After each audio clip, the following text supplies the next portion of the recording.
নমস্কাৰ বন্ধুসকল, মই আপোনালোক সকলোকে আছামিজ বাস্তু চেনেললৈ স্বাগতম জনাইছোঁ। বন্ধুসকল, মোৰ নাম গোবিনাথ খোৱা, মই ৰাষ্ট্ৰ বাস্তু এক্সপাৰ্ট নিউমেৰলজিষ্ট। বন্ধুসকল, আপোনালোকৰ সুবিধাৰ্থে মই চেনেলটোত বাস্তুৰ সম্পৰ্কে, সংখ্যাতত্ত্ব সম্পৰ্কে, জ্যোতিষৰ সম্পৰ্কে, তাৰ লগতে তন্ত্ৰৰ বিভিন্ন প্ৰয়োগৰ ভিডিঅ'সমূহ ইয়াত আপলোড কৰি থাকোঁ।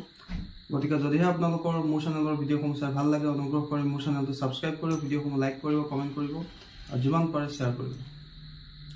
বন্ধুসকল, আজি মই আপোনালোকৰ লগত এটা বিশেষ বিষয়ক লৈ আলোচনা কৰিবলৈ আগবাঢ়িছোঁ। গতিকে অনুগ্ৰহ কৰি ভিডিঅ'টো শেষলৈকে চাব, যাতে সম্পূৰ্ণ কথাখিনি বুজি পায়।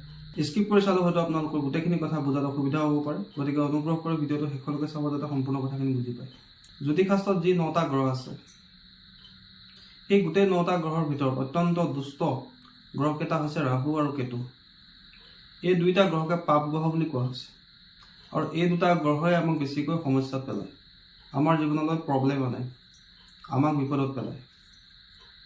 আমাৰ জীৱনত যিখিনি দুখ, টেনশ্যন, ডিপ্ৰেশ্যন, ৰোগ ব্যাধি হয়, বেছিকৈ এই পাপ গ্ৰহৰ কাৰণেই হয়। বন্ধুসকল,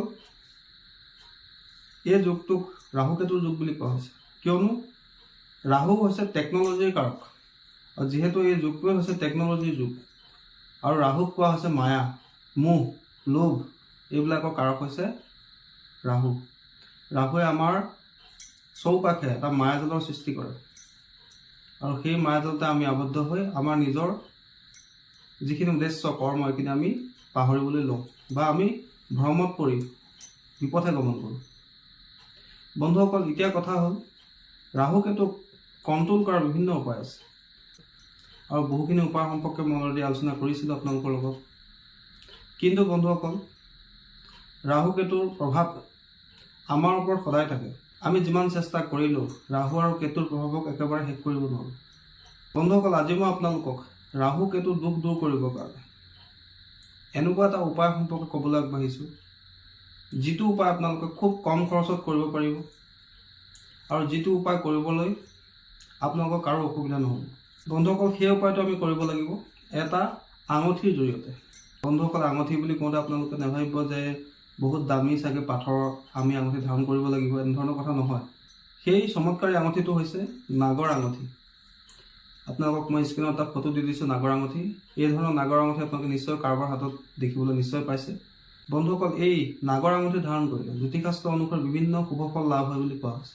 প্ৰথম লাভটো হ'ল যে বন্ধুসকল, যিসকল ব্যক্তিৰ কালসৰ্প যোগ আছে, তেওঁলোকৰ কালসৰ্প দোষৰ শান্তি হয়, অৰ্থাৎ কালসৰ্প দোষেও তেওঁলোকক বিশেষ আমনি নকৰে। দ্বিতীয়তে, যিসকলৰ জন্মকুষ্ঠিত পিতৃদোষ আছে, তেওঁলোকৰ সেই পিতৃদোষো শান্ত হয়।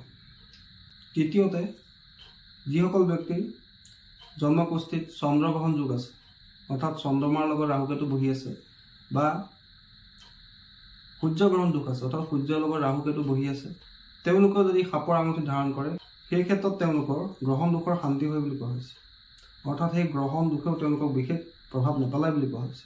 বন্ধুসকল, যিসকলে সঘনাই ৰোগ হৈ থাকে, আজি এটা ৰোগ, কালি এটা ৰোগ, আজি মূৰৰ বিষ, কালি পিঠিৰ বিষ, পৰহিলে পেটৰ বিষ, এই ধৰণৰ সমস্যা হৈ থাকে, অৰ্থাৎ স্বাস্থ্য ভালে নাথাকে, এটাৰ পিছত এটা তেওঁলোকৰ ৰোগ ব্যাধি হৈয়ে থাকে, তেওঁলোকে যদি সাপৰ আঙুঠি ধাৰণ কৰে, তেওঁলোকৰ স্বাস্থ্য ভালে থাকে, মন শান্ত হৈ থাকে, মনৰ চঞ্চলতাও দূৰ হয় বুলি কোৱা হৈছে।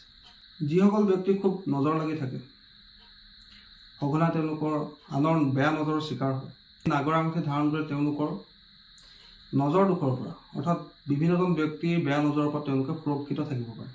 যিসকলে ব্যৱসায় কৰি আছে, ব্যৱসায়ত তেওঁলোকৰ আপছ ডাউন খুব হৈ আছে, ধৰি লওক আজি খুব ভাল ব্যৱসায় হৈ আছে, দুমাহৰ পিছত একেবাৰে ব্যৱসায় ল' হৈ গৈছে, ঠিক তেনেকৈ দুমাহৰ পিছত ভাল হৈছে, আকৌ দুমাহৰ পিছত আকৌ ল' হৈ গৈছে, অৰ্থাৎ আপছ ডাউন বেছিকৈ হৈ আছে। অৰ্থাৎ ব্যৱসায়ত যিসকলৰ আপছ ডাউন বেছি হৈ আছে, উত্থান পতন প্ৰায় হৈ থাকে, তেওঁলোকে যদি নাগৰ আঙুঠি ধাৰণ কৰে, তেওঁলোকৰ ব্যৱসায়ত তেওঁলোকৰ উন্নতি লাভ হয়, জীৱনলৈ স্থায়িত্বতা আহে, ষ্টেবিলিটি আহে, তাৰ লগতে তেওঁলোকৰ ব্যৱসায়টো প্ৰচুৰ ধন লাভ হয়।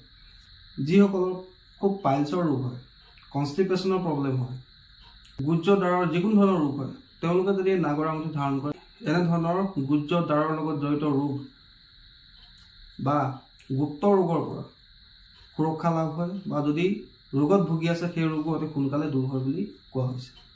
যিসকলৰ খুব সৰ্প ভয় থাকে, ৰাতি বেয়া বেয়া সপোন দেখে, সপোনত খুব সাপ দেখে, তেনে ব্যক্তিসকলে যদি নাগৰ আঙুঠি ধাৰণ কৰে, তেওঁলোকৰ সেই সৰ্প ভয় দূৰ হয়।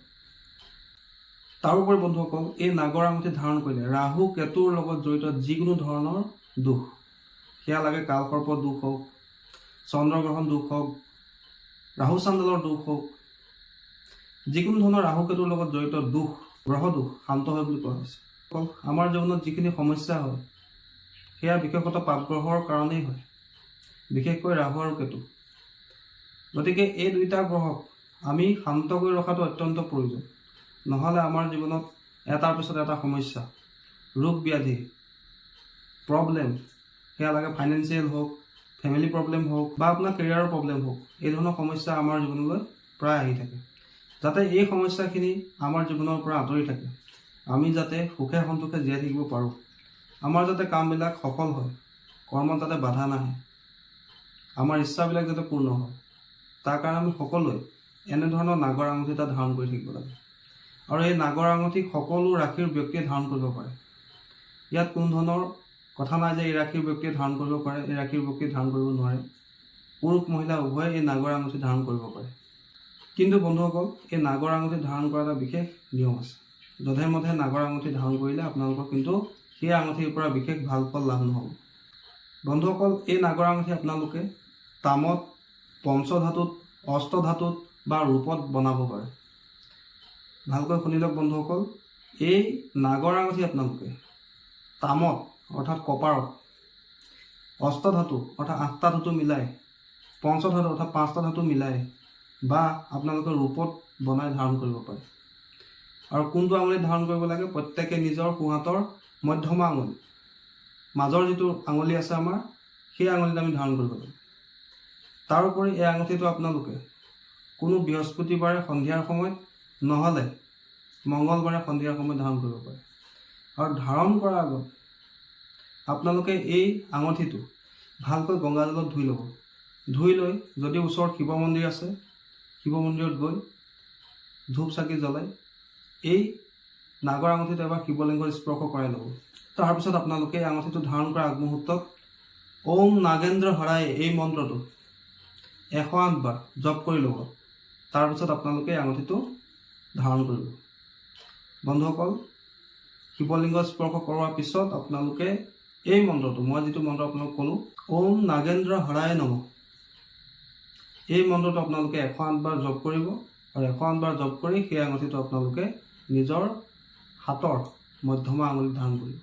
চাব বন্ধুসকল, আপোনালোকৰ যি ৰাহু কেতুৰ জনিত সমস্যা, ৰাহু কেতুৰ পৰা যিখিনি আপোনালোকৰ সমস্যা হৈ আছে, ইয়াতে যিখিনি সমস্যা আছিলে, নজৰ দুখৰ যিখিনি সমস্যা আছিলে, বা আপোনালোকৰ কৰ্মত যিখিনি বাধা বিঘিনি আহি আছিলে, সেই বাধা বিঘিনিবিলাক লাহে লাহে কমি যাব।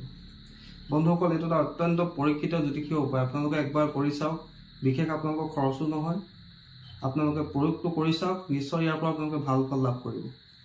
বন্ধুসকল আশা কৰিছোঁ আজি আপোনালোকৰ এই নাগৰ চমৎকাৰী আঙুঠিটোৰ সম্পৰ্কে জানি ভাল লাগিল। যদি ভাল লাগিলে অনুগ্ৰহ কৰি ভিডিঅ'টো লাইক কৰি দিব, কমেণ্ট কৰিব আৰু মোৰ চেনেলটো ছাবস্ক্ৰাইব কৰিব। ধন্যবাদ।